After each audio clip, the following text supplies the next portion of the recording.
ओम नमः शिवाय। हर हर महादेव। सभी बहनों को वट सावित्री व्रत की और सोमवती अमावस्या की हार्दिक शुभकामनाएं। आज के इस वीडियो में हम आपको सुनाएंगे वट सावित्री व्रत की कथा। इसके अलावा हमारे चैनल पर सोमवती अमावस्या की कथा भी सुनाई जाएगी और सभी प्रकार की व्रत कथाएं भी सुनाई जाती हैं। तो सभी व्रत कथाएं सुनने के लिए और हमसे जुड़े रहने के लिए अभी तक अगर आपने चैनल को सब्सक्राइब नहीं किया है तो चैनल को सब्सक्राइब कर लें। आज की कथा अच्छी लगे तो लाइक करके शेयर करें, साथ ही कमेंट में अपने विचार अवश्य लिखें। तो चलिए अब सुनते हैं वट सावित्री व्रत की कथा। एक समय की बात है, मद्र देश के राजा अश्वपति के पुत्री रूप में सर्वगुण संपन्न सावित्री का जन्म हुआ। राजकन्या ने दिम्तसेन के पुत्र सत्यवान की कीर्ति सुनकर उन्हें पति रूप में वरण कर लिया। इधर यह बात जब ऋषिवर नारद को ज्ञात हुई तो वे अश्वपति से जाकर कहने लगे कि आपकी कन्या ने वर खोजने में निस्संदेह बड़ी भारी भूल की है। सत्यवान गुणवान तथा धर्मात्मा भी है, परंतु वह अल्प आयु है और 1 वर्ष के बाद ही उसकी मृत्यु हो जाएगी। नारद की ये बात सुनते ही राजा अश्वपति का चेहरा उदास हो गया।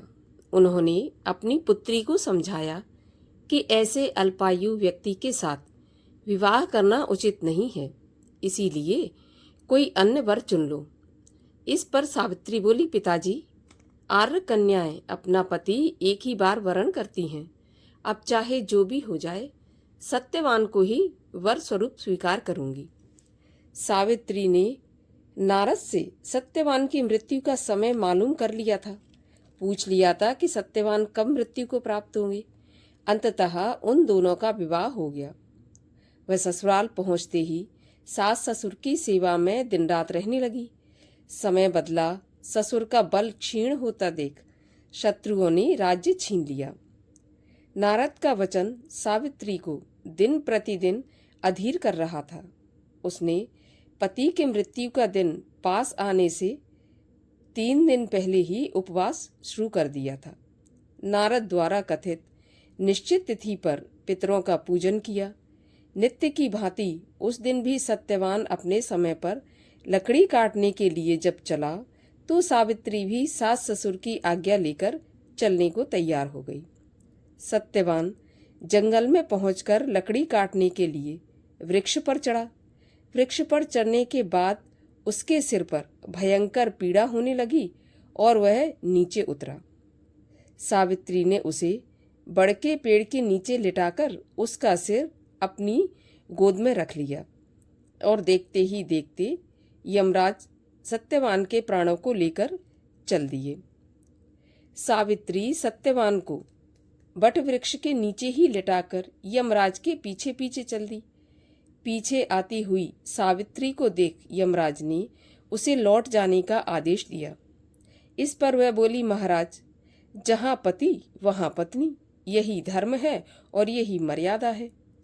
सावित्री की धर्मनिष्ठा से प्रसन्न होकर यमराज बोले, पति के प्राणों के अतिरिक्त कुछ भी मांग लो। तो सावित्री ने यमराज से सास ससुर की आंखों की ज्योति और उनकी दीर्घायु मांगी। यमराज तथास्तु कहकर आगे बढ़ गए।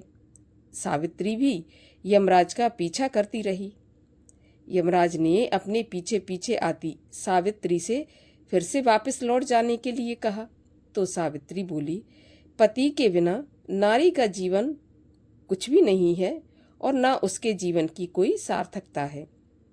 यमराज ने सावित्री के पतिव्रत धर्म से खुश होकर पुनः वरदान मांगने के लिए कहा। इस पर उसने अपने ससुर का राज्य वापस दिलाने की प्रार्थना की। तथास्तु कहकर यमराज आगे चल दिए। सावित्री अब भी यमराज के पीछे पीछे चलती रही। इस बार सावित्री ने यमराज से 100 पुत्रों की मां बनने का वरदान मांगा और यमराज तथास्तु कहकर आगे बढ़े। तो सावित्री बोली, आपने मुझे 100 पुत्रों का वरदान दिया है, पर पति के बिना मैं मां किस प्रकार बन सकती हूँ। अपना यह तीसरा वरदान पूरा कीजिए। सावित्री की धर्मनिष्ठा, ज्ञान, विवेक तथा पतिव्रत धर्म की बात जानकर यमराज ने सत्यवान के प्राणों को अपने पास से मुक्त कर दिया। सावित्री सत्यवान के प्राण को लेकर वट वृक्ष के नीचे पहुंची, जहां सत्यवान का मृत शरीर रखा था, और सावित्री ने वट वृक्ष की परिक्रमा की तो सत्यवान जीवित हो उठा। प्रसन्न चित्त सावित्री अपने सास ससुर के पास पहुंची तो उन्हें नेत्र ज्योति प्राप्त हो गई। इसके बाद उनका खोया हुआ राज्य उन्हें वापस मिल गया। तभी से वट वृक्ष की पूजा की जाती है। हे वट देवता, जो भी इस कथा को सुने या पढ़े, जैसे आपने सावित्री का सुहाग अमर किया, वैसे उन सभी का भी सुहाग अमर करना। बोलिए वट देवता की जय।